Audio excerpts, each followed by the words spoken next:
धारा। जय जय शिवधारा।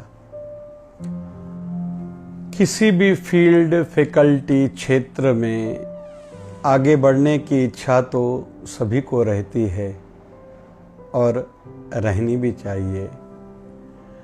और ऐसा भी कहते हैं कि जब तक है जीना तब तक है सीखना। जितना माइंड शार्प होता जाएगा, जितना हम उस क्षेत्र को, चाहे संसार हो चाहे आध्यात्मिकता हो, समझते जाएंगे, लाभ भी ज़्यादा होता जाएगा, मेहनत भी कम होती जाएगी और एक आदर्श आनंदमय जीवन भी जी सकेंगे हम लोग। इसलिए सीखने का भाव हो। कोई विवेक से केवल जिए ना, तो जिंदगी खुद एक किताब है और रोज सिखाती है। हर मिलने वाला व्यक्ति सिखाता है, समझाता है, इशारा देता है। बस हमारी वो बुद्धि, वो समझ उस समय खुली हुई होनी चाहिए कि इससे हमें क्या सीखने को मिलता है।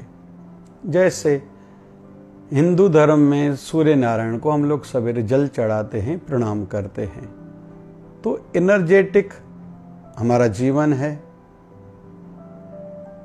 हम उत्साही हों और रोज सूर्य नारायण नया दिखते हैं तो हमारा रोज का जीवन नया है, ये सीखने को मिला।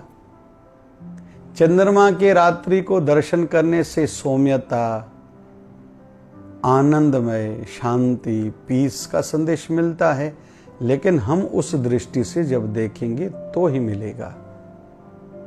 दिन भर में कोई व्यक्ति मिला, किसी की स्माइल अच्छी थी, किसी का बोलना अच्छा था, किसी का चलना अच्छा था, उसने हमें आकर्षित किया, अट्रैक्ट किया, उसको बगैर ज़्यादा देखने से, लेकिन हम उनसे ये सीखें, क्योंकि मैं चाहता हूं मुझे सभी देखें, ऐसा हर कोई सोचता है।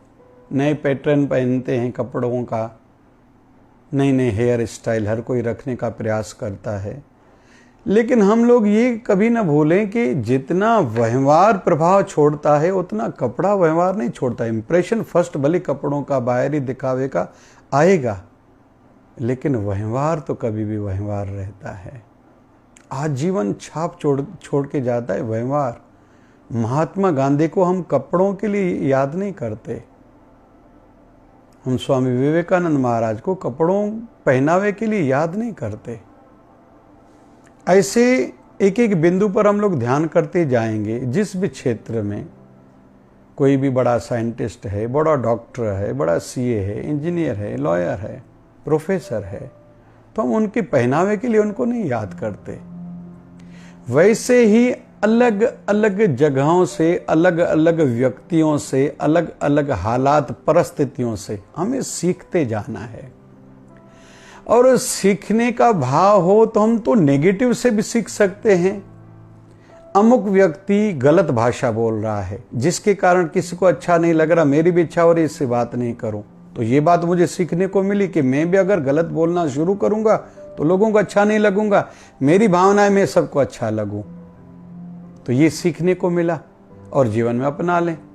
और निवेदन एक छोटा और करता चलो, अभी नहीं तो कभी नहीं। जिस दिन नई बात सीखने को मिले उसी दिन वो जीवन में अपनानी चाहिए, वेट एंड वॉच नहीं। क्योंकि हमारे माइंड की एक जो मुख्य वर्क है, काम है, वो है संकल्प विकल्प उठाना। एक पानी के बुलबुले की भांति उठा, खत्म हो गया। वैसे जो थॉट है उसी समय खत्म भी हो जाएगा अगर हमने उसको सेव नहीं करा, बचाया नहीं, सुरक्षित नहीं रखा, समझा नहीं और अगर अपनाया नहीं। तो हम लोग संसार में बहुत तरक्की कर सकते हैं। जैसे बहुत लोग मजदूर या क्लर्क वर्क हो या जो भी सब ऑर्डिनेट किसी भी कंपनी में हो, गवर्नमेंट का कोई कर्मचारी हो या धंधे व्यापार में कोई किसी के नीचे काम कर रहा है, तो पहले तो वो बोझा समझ के काम कर रहा है, इसलिए वो विकसित नहीं हो रहा है। दूसरा, सीखने का भाव ही उसका नहीं है, इसलिए बहुत से लोग जिस चेयर से जिंदगी शुरू करी थी उसी चेयर से जिंदगी खत्म करते हैं। लेकिन पैरेलली देखेंगे कुछ लोग क्या किसी गरीब दुखद परिवार से आए, लेकिन कितने ने उन्नति एक ही जीवन में करी, कहीं के कहीं पहुंच गए। हमारा अंबानी ग्रुप को हम लोग देखें, ऐसे उदाहरण बहुत मिलेंगे। हमारे पतंजलि के रामदेव बाबा जी को देखें, थोड़े समय में कहां से कहां पहुंचे हैं। हमारे प्रधानमंत्री श्री नरेंद्र मोदी जी को देखें, चाय वाले से आज प्रधानमंत्री 2 बार बने हैं, विश्व आज उनको सलाम कर रहा है। ऐसे कई संतों के जीवन को हम लोग देख सकते हैं। हम लोग देखते हैं आर्य समाज के धर्मगुरु महर्षि दयानंद जी सरस्वती, कई महापुरुषों को ऐसे देखेंगे कहीं से कहीं उड़ान एक ही जन्म में कर ली है।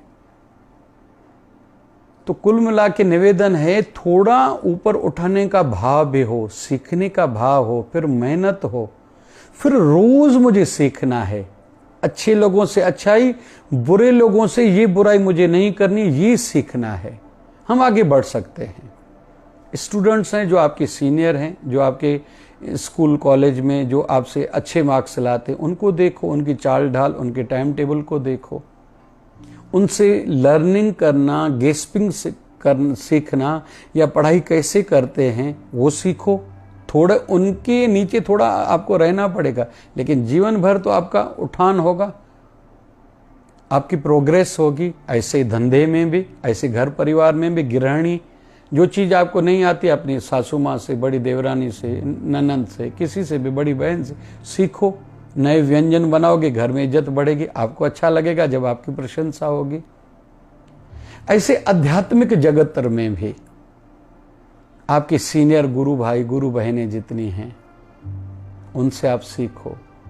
अपने गुरुदेव की बातें उनसे पूछो कि जैसे आपके गुरुदेव का प्रभाव आपके मन पर गहरा उतरे पड़े, और वो बातें दिनों बे दिन आचरण में आप भी लाते जाओ कि आपके गुरुदेव जब एक बार साधना में बैठते हैं तो बैठे ही रहते हैं, ध्यान करते हैं तो खूब ध्यान करते हैं, प्यार बांटते हैं तो बहुत सब में प्यार बांटते हैं, ज्ञान देने पे आते हैं तो सबको खुले खुले मन से ज्ञान बांटते हैं। अपने जीवन के अनुभव, अपने जो जो उन्होंने प्राप्त करा है सब में बांटते हैं। तो गुरुदेव की ये बातें सुनोगे, आप भी अपनाओगे, फिर आप भी धीरे धीरे वैसा होते जाओगे।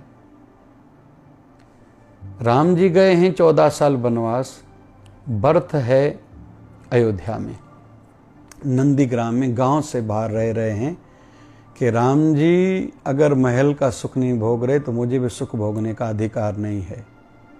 यहाँ तक भी भरत जी ने सोचा था कि राम जी तो धरती पर सोते होंगे, धरती पर सोने का फिर मुझे अधिकार कहाँ से आया। खुदाई करके गड्ढा बना के वहाँ सोते थे, तो मैं गड्ढे के ही लायक हूँ।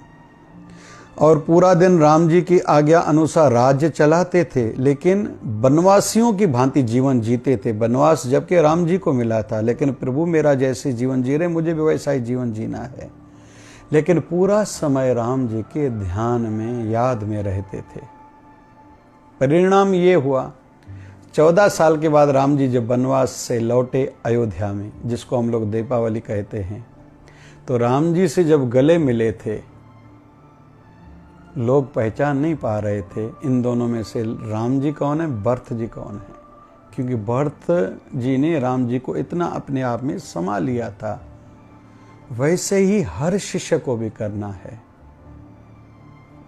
1008 सदगुरु स्वामी शिव भजन जी महाराज हमारे गुरुदेव कहते थे, गुरुवर केवल देखने का विषय नहीं है, उसको मन मंदिर में बिठाओ, उनके वचनों को और दिए हुए दीक्षा मंत्र नाम दान को रग रग में समाओ। इसलिए आंखों से अपने गुरुदेव को पी जाओ, अपने गुरुदेव को कानों के माध्यम से रोम रोम में बसा लो। भगवान निराकार है, आपने नहीं देखा, लेकिन साकार रूप में वही आपका गुरुदेव बन के आया है। यह भावना जगाओ, और कण कण में ही मेरे गुरुदेव का वास है, हर रूप मेरे गुरुदेव का है, यह भी भाव बनाए रखो। और मेरे हर कर्म पर मेरे गुरुदेव की दृष्टि है, नज़र है, वो मेरे अंग संग हैं तो सब देख रहे हैं। वैसा काम न करूं जो मेरे गुरुदेव को अच्छा न लगे, वैसे काम सदैव करूं जो मेरे गुरुदेव को अच्छे लगे। तो यह भाव भी बनाए रखो। लेकिन यह तब होगा जब हम सीनियर्स, जो हमारे गुरु भाई गुरु बहनें हैं, या सत्य शास्त्र पढ़ने से, दूसरे संतों की जीवन चरित्र पढ़ने से ऐसे भाव जगेंगे, सीखते जाएंगे। आध्यात्मिकता में एक ही जन्म में 84 लाख योनियों से मोक्ष के द्वार तक छुटकारा 84 लाख योनियों से पाना है, मोक्ष गति पानी, प्रभु प्राप्ति करके संसार से जाना है। ये संभव है, लेकिन तब जब सीखने का भाव होगा।